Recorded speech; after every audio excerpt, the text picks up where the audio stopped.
What is your compass reading, Powers? I don't know where we are. They were trying to go back to the northwest, but the wind was blowing them, and they may have not made the turn sharp enough and might have got significantly blown to a different...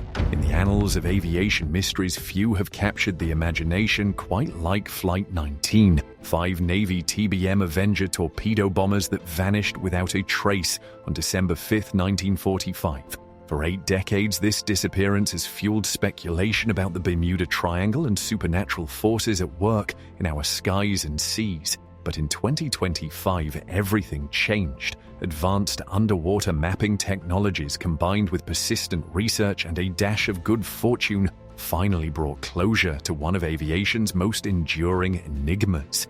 What the discovery revealed wasn't aliens, time warps, or sea monsters, but something far more poignant, a human story of confusion, miscalculation, and the merciless forces of nature.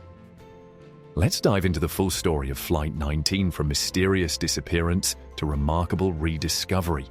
The story begins on a seemingly routine December afternoon in 1945, just months after World War II had ended.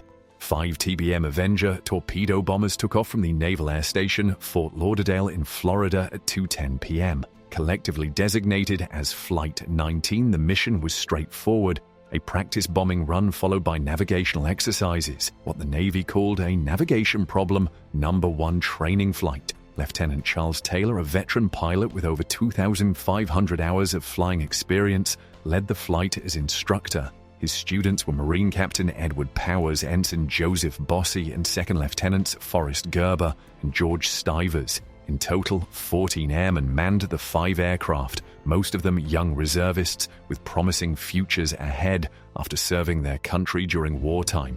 The Avengers themselves were battle-tested aircraft, single-engine bombers with distinctive folding wings that had proven their worth throughout the Pacific campaign.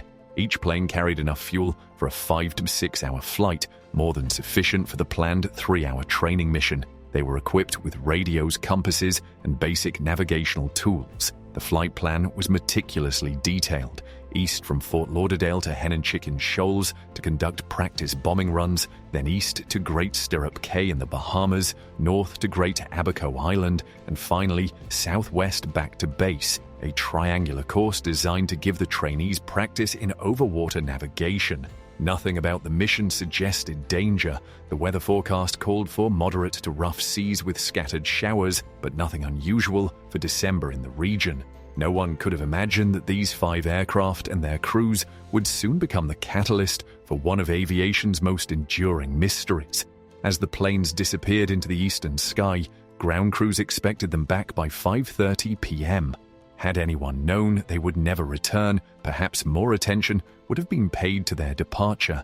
Instead, it became just another training flight until the radio transmissions began to suggest something was terribly wrong. The final communications. The radio transmissions from Flight 19 provide the most haunting elements of this mystery, offering ghostly fragments of the confusion and growing desperation as the situation deteriorated. The first indication of trouble came at approximately 3:40 p.m. when Lieutenant Taylor's voice crackled over the radio with words that would become infamous. "I don't know where we are. We must have got lost after that last turn." This transmission, picked up by neighboring airfields and other aircraft, marked the beginning of a series of increasingly concerning communications that spanned nearly 3 hours. What's particularly striking is how the situation evolved from mild confusion to outright disorientation. At around 3:45 p.m., Taylor reported, "Both my compasses are out, and I am trying to find Fort Lauderdale, Florida. I am overland, but it's broken. I am sure I'm in the Keys, but I don't know how far down, and I don't know how to get to Fort Lauderdale." This statement reveals a critical misconception. The bombing exercise had taken place over the Atlantic east of Florida. If Taylor believed he was over the Florida Keys, he was actually thinking he was southwest of Fort Lauderdale, the exact opposite direction from where the mission had taken them. Other pilots in Flight 19 suggested flying west, convinced they were still over the Atlantic. Radio transcripts reveal growing disagreement among the pilots. "If we would just fly west, we would get home," one of the students reportedly told Taylor. "I don't think that's right. Taylor responded, "I think we should fly east." At 4:45 p.m., deteriorating weather conditions entered the picture.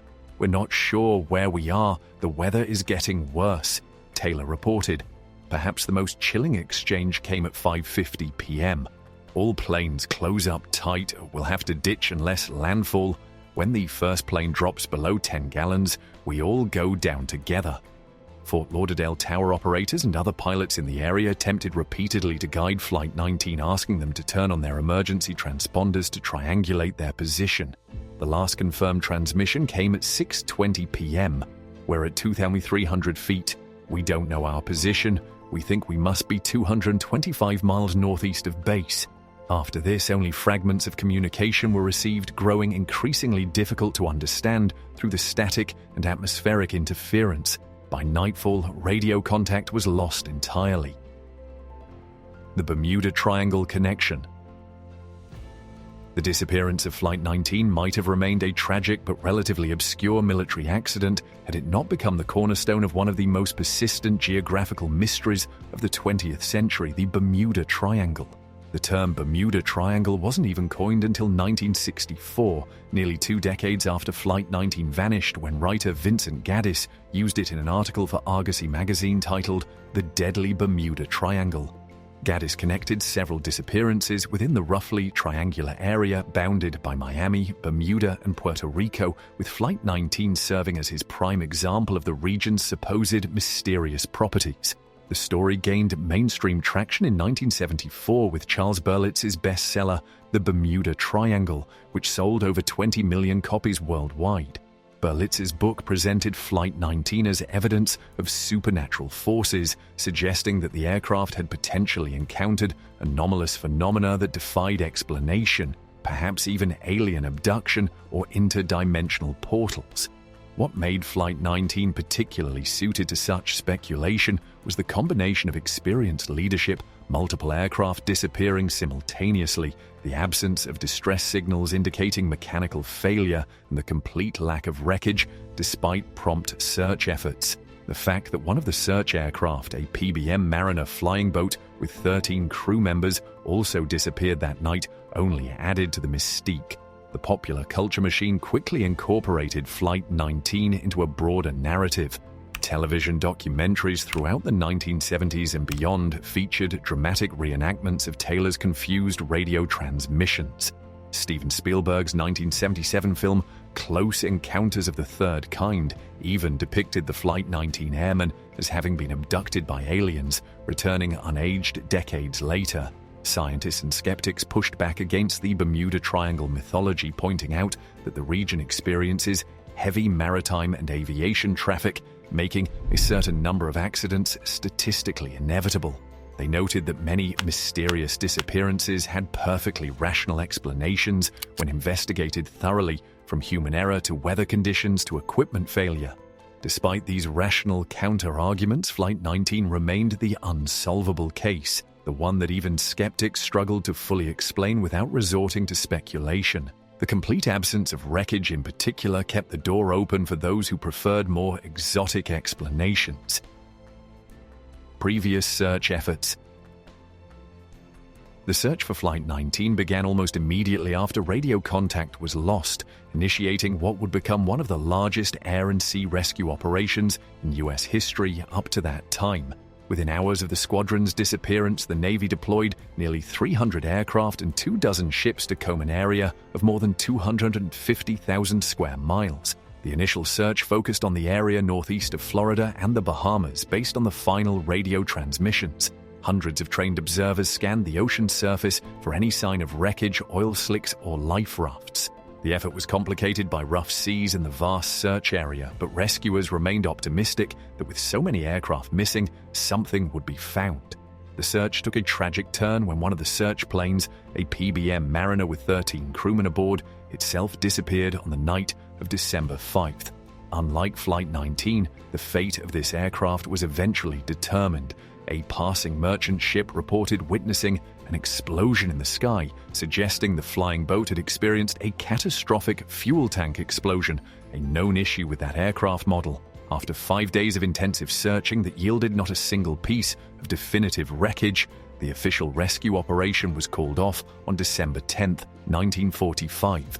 The Navy's official report released in 1946 concluded that Flight 19 most likely ran out of fuel and ditched in rough seas, with the aircraft probably sinking quickly in the deep waters of the Atlantic.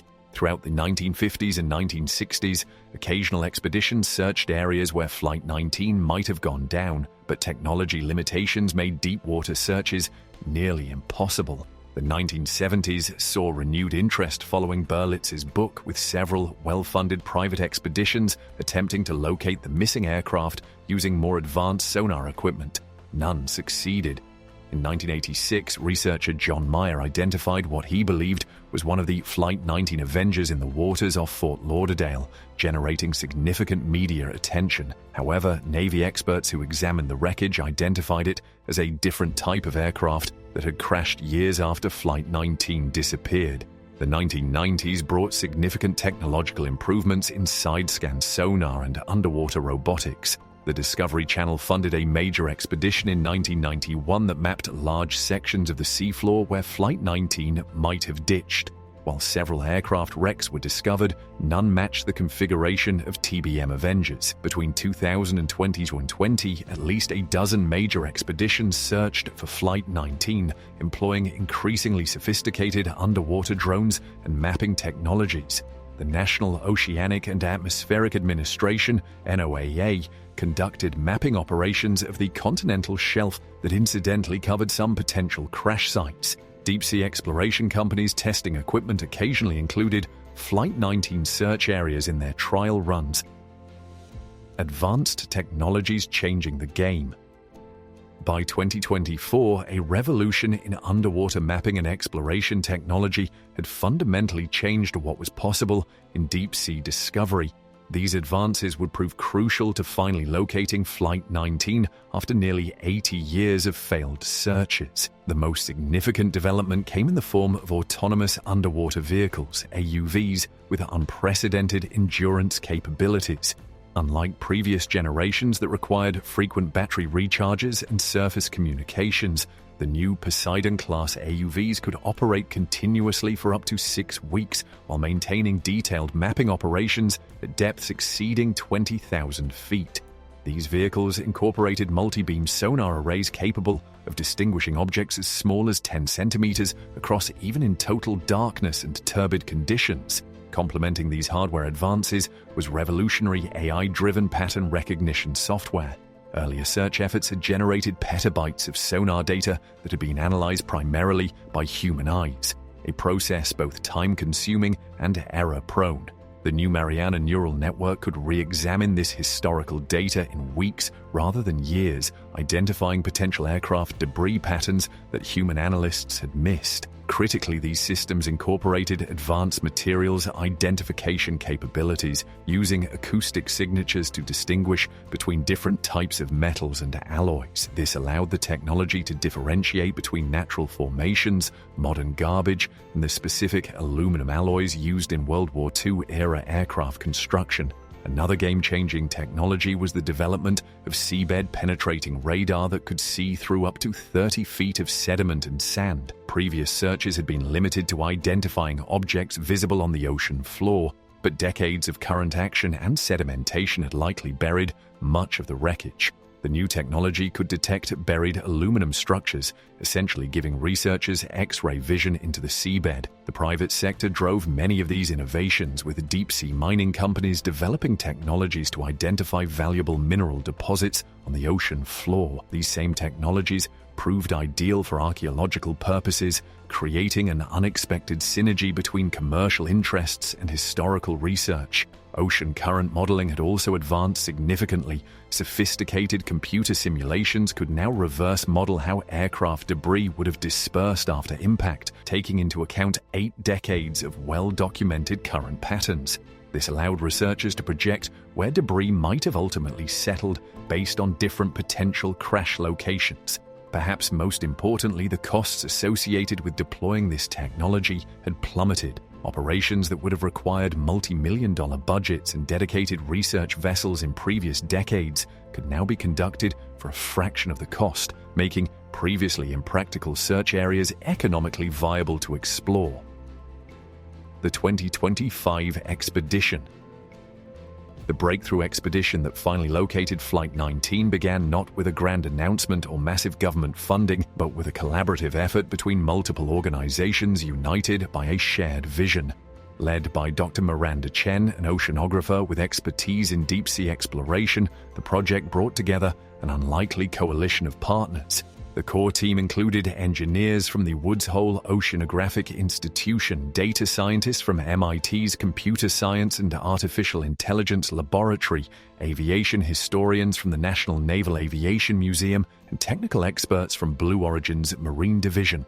This multidisciplinary approach would prove crucial, combining deep historical knowledge with cutting-edge technical expertise. Funding came from an equally diverse set of sources. The History Channel provided initial seed money for a documentary series about the expedition, while the National Science Foundation contributed a research grant focused on testing the new autonomous underwater vehicles.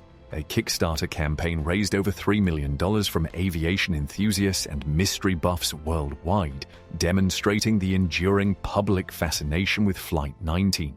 Perhaps most surprisingly, several families of the lost airmen contributed both financially and by providing personal effects containing DNA that could potentially help identify remains. The expedition's methodology represented a radical departure from previous search efforts. Rather than beginning with the traditional approach of focusing on the last known coordinates, Dr. Chen's team started by re-evaluating all primary historical documentation with modern analytical tools. They digitized the original radio transcripts, applying linguistic analysis algorithms to evaluate stress patterns in the pilots' voices, potentially revealing information about their psychological state and decision-making processes. Weather data from December 5, 1945, was fed into modern atmospheric modeling systems, generating a minute-by-minute reconstruction of conditions faced by the flight.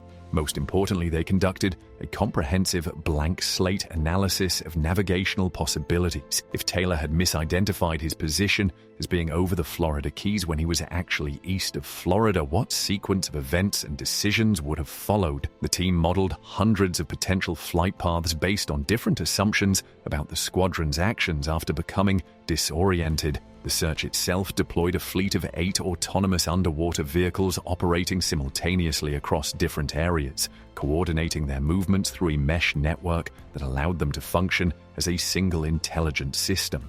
When one AUV detected something of interest, it could redirect others to assist in detailed investigation of the area. Operations began in March 2025, focusing initially on an area approximately 140 miles northeast of the Bahamas, significantly farther east than most previous search efforts had concentrated. The team established a floating command center aboard the research vessel Persistence, maintaining 24/7 operations for 3 months. The first sign of success came on April 17, 2025, when AUV-3 detected an acoustic signature consistent with aluminum aircraft components buried under nearly 20 feet of sediment in water approximately 750 feet deep. Within 48 hours, 3 more potential aircraft sites were identified within a 5-mile radius, a pattern consistent with aircraft ditching in relatively close formation. The discovery location. The actual discovery location of Flight 19's remains shattered decades of assumptions about where the aircraft had gone down. The wreckage was found scattered across a relatively compact area, approximately 156 miles northeast of Grand Bahama Island, much farther east than most previous search efforts had focused. This location placed the crash site in an area that experienced particularly powerful Gulf Stream currents, which helped explain why floating debris had never been spotted in the days following the disappearance. Any surface materials would have been quickly swept northward at speeds approaching 3 knots, potentially traveling over 70 miles in a single day. What made this discovery particularly remarkable was how the location aligned with a reinterpretation of Lieutenant Taylor's confused radio transmissions. If Taylor had genuinely believed he was over the Florida Keys while actually being east of Florida, and then attempted to fly west, thinking he was returning to the mainland, he would have led the squadron progressively farther out to sea, exactly toward the area where the wreckage was discovered. The water depth at the discovery site, approximately 750 feet, explained another aspect of the mystery. This depth placed the wreckage in what oceanographers call the twilight zone, too deep for casual discovery by divers or simple sonar, but not deep enough to warrant specialized deep-sea exploration techniques used for extreme depths. It represented a perfect blind spot in search capability throughout most of the 20th century. Perhaps most interestingly, the discovery site fell outside the traditionally defined boundaries of the Bermuda Triangle, casting further doubt on supernatural explanations.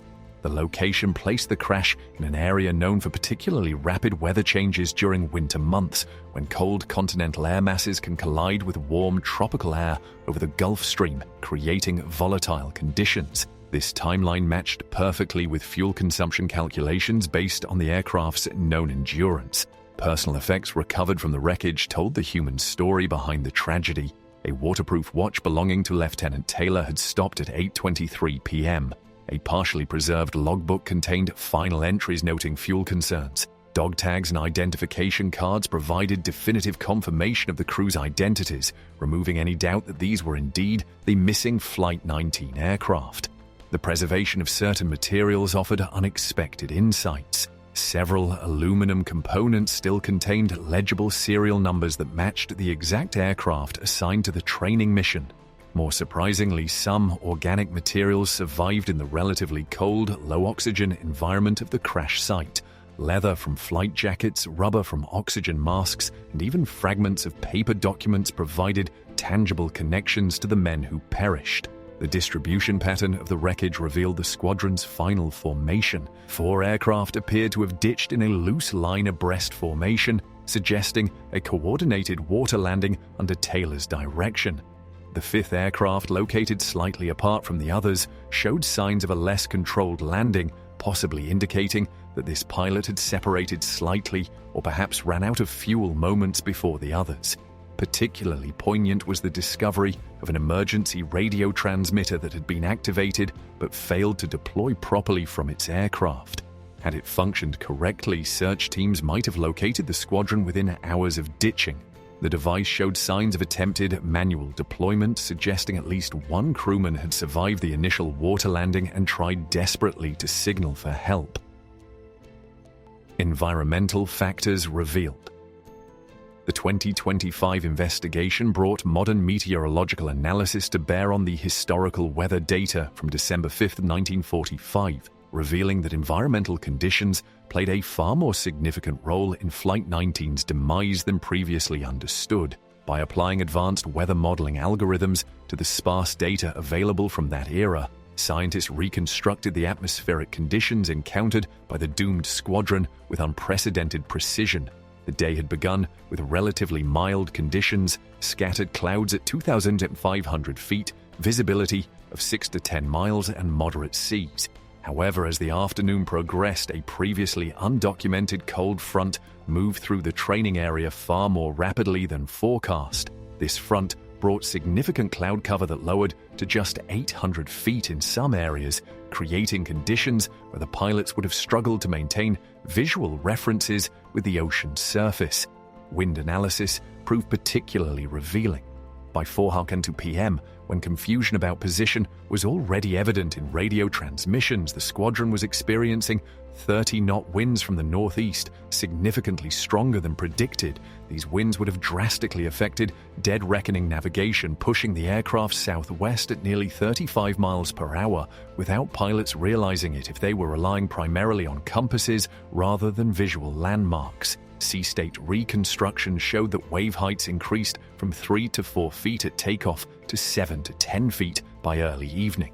These conditions would have made any water landing extremely hazardous, especially in darkness. More importantly, whitecaps and foam from these rough seas would have made the ocean's surface appear mottled from altitude, potentially contributing to Taylor's confusion about whether he was seeing islands or broken land.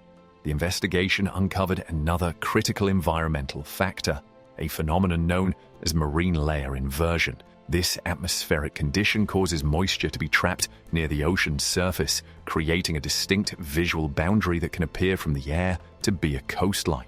If Taylor observed such a feature, it could explain his persistent belief that he was seeing islands or the Florida Keys when he was actually over open ocean. Solar position analysis added another piece to the puzzle. Sunset on December 5, 1945 occurred at 5:29 p.m., with twilight extending until approximately 6 p.m.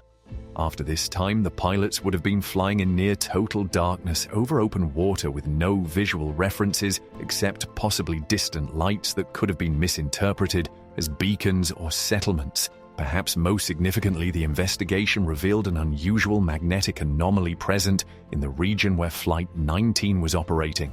Geomagnetic data showed localized variations of up to 5 degrees from expected magnetic readings, enough to cause significant compass errors, especially in the relatively primitive instruments of 1945-era aircraft. These variations, combined with the rough weather conditions, created a perfect storm of navigational challenges. Ocean current analysis showed that the Gulf Stream was flowing particularly strongly that day, with surface velocities reaching nearly 5 knots in some areas. This would explain why no floating debris was ever recovered. Anything that remained on the surface would have been rapidly transported hundreds of miles northeast within days. Navigation error theory confirmed. The physical evidence recovered from the wreckage, combined with the environmental analysis, provided decisive support for what had long been the most rational explanation for Flight 19's disappearance, a cascading series of navigational errors that led the squadron progressively farther from safety. The most critical piece of evidence came from the recovered compass from Lieutenant Taylor's aircraft. Detailed forensic analysis revealed a mechanical flaw in the main compass, a small air bubble in the fluid that would have caused erratic readings under certain conditions. This defect, combined with the regional magnetic anomalies identified in the environmental study, explained Taylor's radio transmission about both his compasses being out. The investigation further confirmed that Taylor had likely been unfamiliar with the Florida coast. Although an experienced pilot, he had recently transferred from naval operations in the Pacific Theater. Documentation showed he had requested a different instructor take the training flight that day, but this request was denied due to personnel shortages. His unfamiliarity with local landmarks would have made it difficult to recognize his location once initial confusion set in. Flight logs from previous training missions revealed another crucial detail.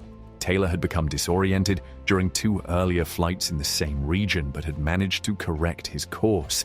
This pattern suggested he may have had an undiagnosed spatial orientation issue that became critically dangerous when combined with the deteriorating conditions on December 5th.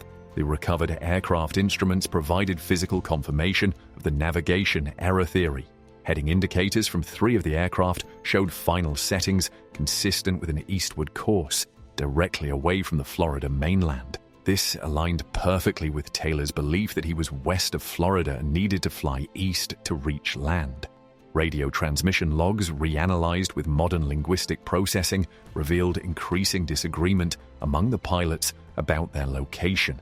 At least 2 of the student pilots correctly believed they were east of Florida and needed to fly west, but deferred to Taylor's authority as the instructor. The analysis detected increasing stress markers in their voices as they recognized the dangerous situation developing but felt unable to override their commander.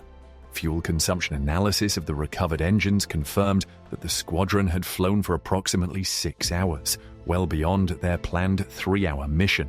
This extended flight time could only be explained by extensive course changes and backtracking, consistent with a disoriented flight struggling to find familiar landmarks. The recovered flight path, reconstructed from the final positions and instrument readings, showed a pattern consistent with what aviation experts call shadow navigating, following a false assumption while ignoring contradictory evidence.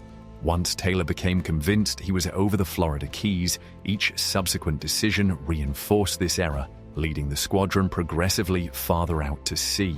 Perhaps most definitively, radar data from 1945 that had been considered too incomplete to be useful was reanalyzed using modern signal processing techniques. This revealed faint but discernible tracks matching the reconstructed flight path, final confirmation that the squadron had indeed flown northeast into the Atlantic rather than toward the mainland as they believed. Timeline reconstruction. With a wealth of new evidence recovered from the wreckage, investigators were able to construct the most detailed timeline yet of Flight 19's final hours, painting a minute-by-minute picture of how events unfolded on that fateful December afternoon and evening. Similar historical cases now understood.